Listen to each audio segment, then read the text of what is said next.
A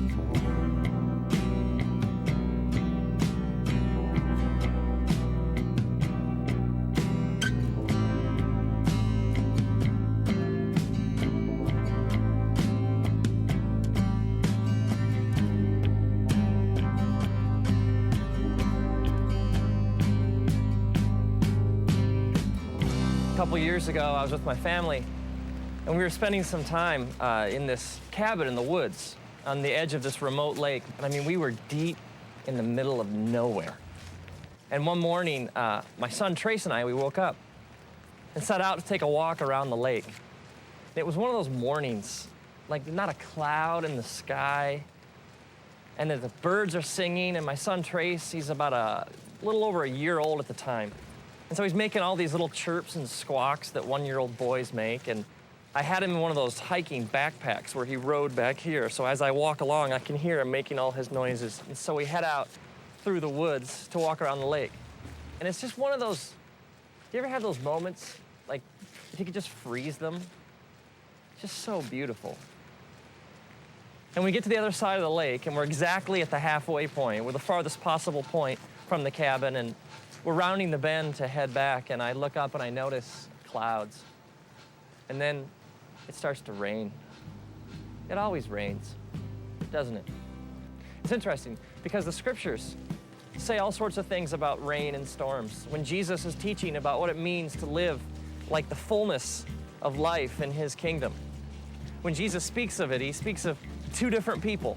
He speaks of a person who builds their house on sand, someone who chooses to reject his teachings, and someone who builds their house on rock, who chooses to build their life on Jesus' teachings. And then the metaphor he uses is that of a storm that comes, and the person who rejects his teachings and his truth, essentially the house built on sand just gets destroyed, but the house that's built on rock stands. So this idea, Jesus says, when the rains come, it's not like they might, they do. It rains in our lives, a lot. At first, there's a drop here and a drop there, and so I put Trace's hood over his head. But what I didn't know was that he pulled it off. And so gradually the drops, they get bigger and bigger, and they fall faster and faster. And in no time, it is pouring. I mean, the kind of rain that just soaks, it plasters your hair against your head, and the kind that just drenches your clothing. And at first, Trace, the thunder and the lightning, he's okay, but as it picks up and it gets louder and louder and the wind becomes more intense and the trees start to shake, Trace becomes more and more agitated. I can feel him, like on my back. And at first he starts to whimper, and then he lets out kind of a little shout here and there, but in no time, Trace is shrieking at the top of his lungs. I mean, the wind is blowing, it's thunder and lightning, and we are just getting plastered with this heavy rain, and the trees are no longer providing any shelter. And Trace, just from like deep in his being, starts to yell and cry so loudly and with such passion and terror in his voice.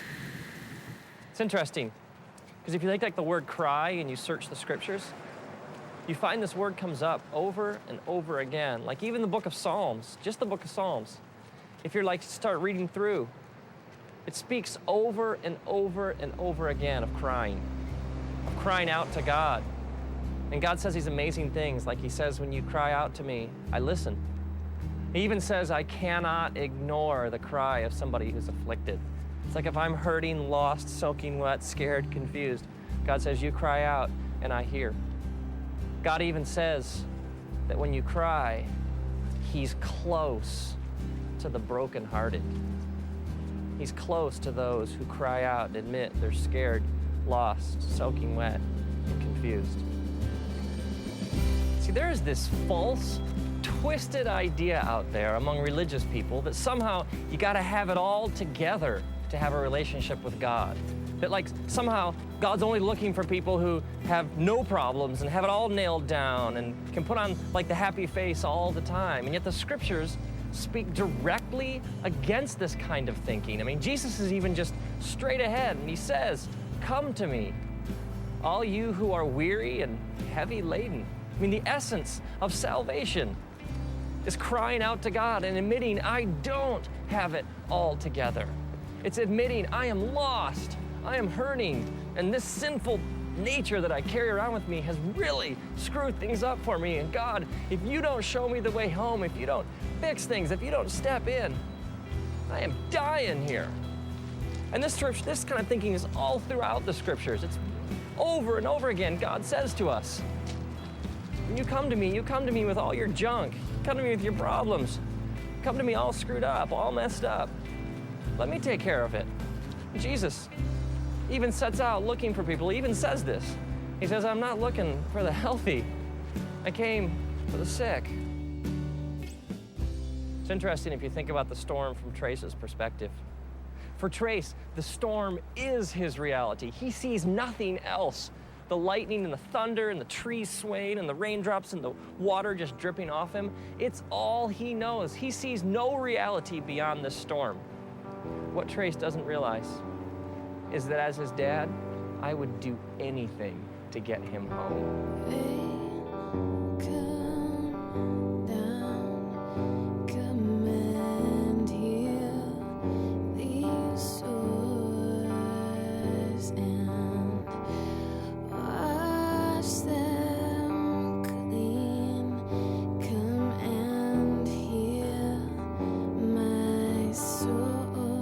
So at this point, Trace is shrieking at the top of his lungs in stereo right behind my head.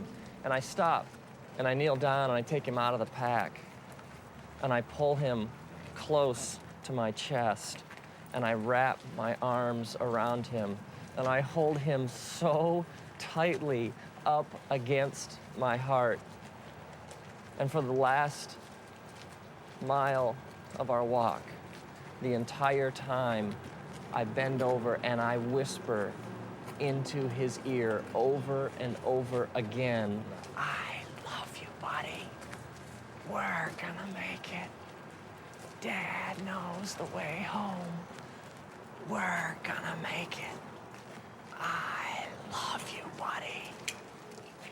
And over and over and over again, through the storm, I carry him home, clutched tightly against my chest, whispering, I love you, buddy. We're gonna make it. Now imagine if like years later, Trace is in therapy or something, and he drags up this repressed memory of the walk. And he comes to me and he's like, Dad, why'd you let me go through that for? I got all this junk inside me. I thought you loved me. How could you have exposed me to something that horrible, that storm? I mean, why didn't you protect me? I would be crushed. Because for me, that walk was one of my deepest, most intimate memories of my life with my son. I wouldn't trade that experience for anything. Maybe you're bitter or you got all this anger inside because of some things you've been through, some storms in your life. And you're wondering if he really loved me, if God really was there, he wouldn't have let me go through that. And maybe God is saying, no, man, don't you understand? I got to hold you tight. And I got to remind you over and over again, I love you, buddy. As it says in the scriptures, the book of Deuteronomy, chapter 1, God's reminding his people of how good he's been to them. He says, remember, I carried you like a father carries a son. And now, may you, when you're soaking wet, lost, hurting, and confused, may you cry out, and may the creator of the universe take you out of your path. And may he hold you tight up against his chest. May he wrap his eternal loving arms around you, and may you hear him whisper, "I love you, buddy. We're gonna make it. Dad knows the way."